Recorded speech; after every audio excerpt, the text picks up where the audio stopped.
बिहार के छोटे छोटे शहर और कस्बे भी अपनी विशिष्ट मिठाइयों के लिए मशहूर हैं। यहाँ के शुद्ध खोए और रामदाने से बनी मिठाई लाई का नाम सुनते ही आम हो या खास, देसी हो या विदेशी, सभी लोग इसकी ओर खिंचे चले जाते हैं। अगर आप पटना से गया की ओर जा रहे हैं तो धनरुआ, और पटना से मोकामा की ओर अगर जा रहे हैं तो बाढ़, दोनों रास्ते गुजरने वाले यहाँ के खोए और मावे की लाई जरूर चखते हैं। जायकेदार लाई की फैन फॉलोइंग का अंदाजा इसी बात से लगाया जा सकता है कि खुद मुख्यमंत्री नीतीश कुमार भी इसके स्वाद से अछूते नहीं हैं। हम लोग पटना से आ रहे हैं, बेगूसराय जा रहे हैं। रास्ता में यहाँ बीच में बाढ़ का लाई बहुत नामी है, मशहूर है। यहाँ हम लोग अक्सर आते हैं, खाते हैं। बाढ़ की लाई की खासियत है कि यह कई दिनों तक खराब नहीं होती, साथ ही बगैर फ्रिज के भी कई दिनों तक अपने स्वाद को नहीं खोती। अब आइए लाई बनाने की विधि यहाँ के कारीगर की ही जुबानी जानते हैं। इसमें इलायची पड़ता है, एक सादा लाई भी बनता है, इसका वो स्पेशल है। वो मतलब इतना नहीं भुना आता है, वो उसमें चीनी का मात्रा कम रहता है, इलायची की मात्रा ज़्यादा रहता है। खोए का लाई हुआ ही ना, दोनों खोए का लाई हुआ। एक लाई हुआ जो कि थोड़ा कम भुजैया होता है, उसमें चीनी का मात्रा कम पड़ता है, एकदम नहीं के बराबर पड़ता है, उसका रेट ज़्यादा होता है, इसका रेट कम है। लाई का इतिहास भी अपने आप में अनूठा है। समय के साथ लाई बनाने में भी कई बदलाव आए। लाई सबसे पहले गोविंद साहब थे, उन्हीं के द्वारा मतलब कि इसका आविष्कार किया गया। जो अभी उनके रामधानी साहब, उनके जो बहुत ज़्यादा विस्तार में वही उन्हीं का दुकान चला, लेकिन वो गोविंद साहब जो थे वही लाई बनाते थे और खोंचा में करके बेचते थे। कई लोग लाई के जन्मदाता बाढ़ के राम पदारथ साव को बताते हैं, जिन्होंने बचे हुए दूध को बर्बाद होने से बचाने के लिए दूध का मावा बना दिया और सादी लाई में मिलाकर मावेदार लाई तैयार कर दी। वही आज की तारीख में बाढ़ शहर में लाई के लगभग 60 कारखाने चल रहे हैं और कई दुकानें हैं। औसतन रोजाना 100 कुंटल लाई का निर्माण और निर्यात होता है। रोजाना 2 से 2.5 लाख रुपए की लाई की बिक्री होती है।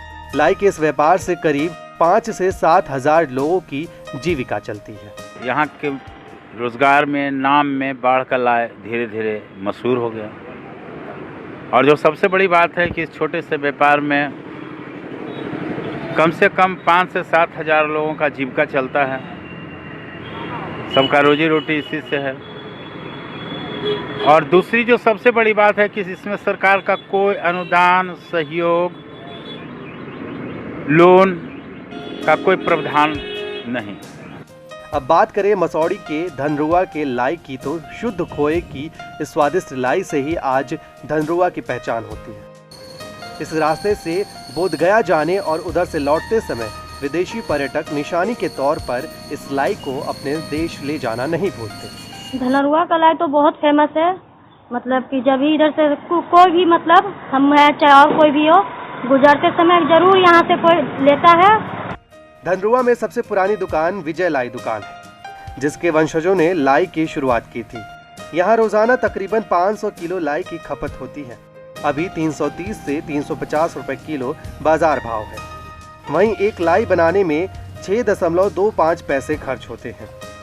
वहीं धनरुआ के स्टेट हाईवे पर लाई का बाजार सजा हुआ है। इतना ही नहीं, बिहार में बाढ़ और धनरुआ की लाई का बहुत बड़ा कारोबार है। यहाँ करीब 150 दुकानें हैं और इसका सालाना टर्नओवर करीब 5 करोड़ रुपए है। बावजूद इसके वर्तमान के डिजिटल दौर में इसके बिजनेस का आधुनिकीकरण नहीं हो पाया है। आने वाला समय में अगर ऑनलाइन का डिमांड तो बहुत है, व्यवस्था नहीं अगर हो जाता तो ये 20 करोड़ का कारोबार यहाँ से और राज्यों तक चला जाएगा। व्यापारियों की माने तो अगर सिलाव के खाजा की ऑनलाइन बिक्री हो सकती है और लाई का मार्केट और बढ़ सकता है, साथ ही इसका डिजिटलीकरण हो जाए तो इसके बिजनेस में भी 4 चांद लग सकते हैं। लाई का जो अभी डिजिटल हो जाए तो हम समझते हैं कि सालाना इसका बिजनेस 7-8 करोड़ का हो सकता है और पब्लिक को भी सुविधा होगा। बाहर में देश विदेश में जो आदमी बसे हुए हैं, जो मंगवाते हैं, अगर डिजिटल हो जाए तो माने कि बाहर भी इसका डिमांड जाए। एक तरफ जहां देश भर में स्टार्टअप और वोकल फॉर लोकल पर जोर दिया जा रहा है, वहीं लाई के इतने बड़े कारोबार के डिजिटल और ऑनलाइन कारोबार पर किसी का ध्यान नहीं। बाढ़ और धनरुआ की लाई रूस, अमेरिका और इंग्लैंड तक जाती है। अगर लाई के कारोबार को डिजिटल प्लेटफॉर्म पर लाया जाए तो इसका स्वाद जरूर ही हमारे और आपके साथ साथ लाई के कारोबार को भी एक नया मुकाम देगा। Bureau report, ETV Bharat. 2400 घंटे लगातार खबरें देखने के लिए डाउनलोड करें ईटीवी भारत ऐप।